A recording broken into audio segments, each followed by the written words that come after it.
Владењето на правото, новите безбедносни ризици, проблемот со Бугарија, тоа беа централните теми во годишното обраќање на шефот на државата во собранието кое почна со едноминутна почит за загинатите во автобуската несреќа, Тетовската модуларна болница и настраданите од COVID-19. Во присуство и на пратениците од опозицијата, првата тема која Пендаровски ја начна беше владењето на правото, прашање кое со децении го мачи македонското општество. Најважен аспект во изградбата на функционална правна држава е еднаквоста пред законот, односно неселективноста на правдата. Со законите што ги носиме, не смееме да ги привилегираме оние кои не го почитуваат поредокот, наспроти оние кои го почитуваат. Посебно разочарува тоа што за жал сите релевантни истражувања на јавното мислење го докажуваат растечкото чувство меѓу граѓаните, дека во државата владее културата на неказнивост. Во однос на ситуацијата со Бугарија, Пендаровски повтори дека се залага за внимателен пристап во преговорите. Станува збор за прашање од највисок национален интерес. Брзањето не е сојузник, порача шефот на државата. Нашиот источен сосед изминатава година имаше серија на избори и независно од емоциите кои ги провоцира изборниот амбиент, она што загрижува е што слушнавме и реторика која ги надминува сите досегашни тврдења поврзани со нашата историја, јазик и идентитет. Една од тие тези е дека спроведуваме системска дебугаризација, што е сериозно обвинување кое се разбира нема ништо заедничко со реалноста.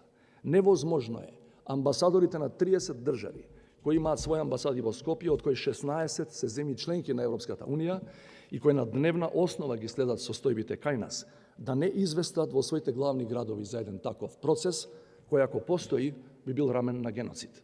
Пендаровски во обраќањето укажа и на новите безбедносни ризици со кои се соочува не само земјава, туку и далеку поразвиени држави. Имено зад параванот на така наречените големи инвестиции и инфраструктурни вложувања, некогаш се кријат стратешки мотиви за полесен пристап кон нас и овој дел на Балканот.